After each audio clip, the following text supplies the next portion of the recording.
मुंबई अधिवेशनामध्ये जी वादावादी झालेली होती गोपीचंद पडळकर आणि आव्हाड यांच्या समर्थकांमध्ये, त्याचा अहवाल जो आहे तो आज सभागृहात विधानसभा अध्यक्षांना दिला जाईल.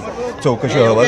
गोपीचंद पडळकर आपल्या सोबत आहेत. या वादाचे प्रमुख केंद्र ते राहिलेले होते. आज अहवाल सादर होईल विधानसभा अध्यक्षांना.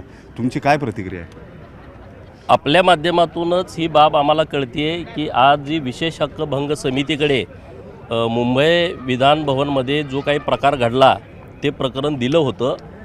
विशेष हक्क भंग समितीने हे प्रकरण चालवून आज अहवाल माननीय अध्यक्ष महोदय, सभापती महोदय यांच्याकडे दिलेला आहे.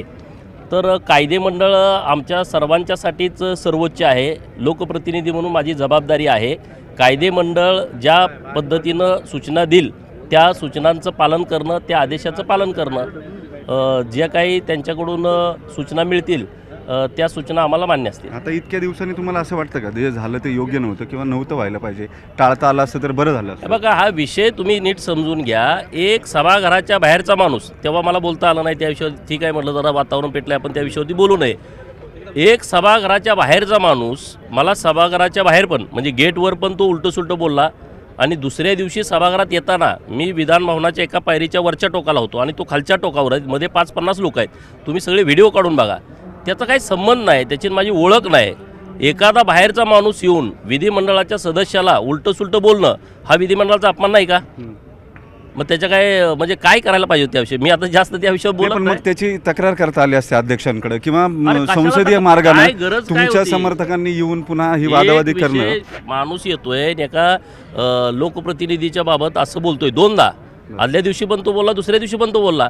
पण ठीक आहे, आता तो झालेला विषय, जे काही आता सूचना आम्हाला मिळतील त्याचं आम्ही पालन करू आणि विधिमंडळाचा सन्मान राखू. दुसरे आणखी मुद्दे आहेत ज्याच्यामध्ये रोहित पवारांनी आज म्हटलंय की हे तिन्ही पक्ष काही फार काळ एकत्र राहतील असं दिसत नाहीये आणि एकमेकांच्याच फोडाफोडीमध्ये ते लागलेले. हे बघा, तिन्ही पक्षाची चिंता करण्याची पवारांना अजिबात आवश्यकता नाही.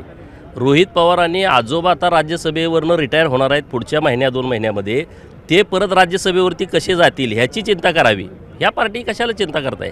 ह्या पार्टीचे नेते सक्षम आहेत आणि ते त्यांच्या पद्धतीनं महाराष्ट्रामध्ये काम करतायत. रोहितनं एवढे सल्ले देण्याची खरं तर आवश्यकता नाही. जामखेडमध्ये लक्ष द्यावं. बरं, ठीक आहे, चला. गोपीचंद पडळकर आपल्यासोबत होते आणि जो वाद त्यांचा मुंबईच्या अधिवेशनाच्या वेळेस झालेला होता आव्हाड आणि त्यांच्या कार्यकर्त्यांमध्ये, त्याचा अहवाल जो आहे हक्कभंग समितीकडून त्याची चौकशी करून हा अहवाल आज विधानसभा अध्यक्षांना सादर केला जाणार आहे. त्याच्यामुळे त्यांच्यावर नेमकी काय कारवाई होते का किंवा या अहवालामध्ये, चौकशी अहवालामध्ये नेमकं काय समोर आलं, ही चूक कुणाची होती?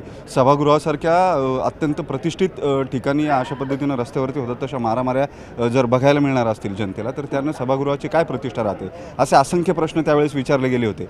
आज खरंच त्याची चौकशी झाल्यानंतर नेमकं काय होतं हे पाहणं महत्त्वाचं असणार आहे. की हा चौकशी निवळ फारच ठरते हेही पाहावं लागेल. याचं कारण या सभागृहाची प्रतिष्ठा ही सर्वोच्च आहे, ती कायम राखली गेली पाहिजे. व्हिडिओ जर्नलिस्ट प्रवीण शेट्टीसह वैभव सोनवणे, न्यूज 18 लोकमत, नागपूर.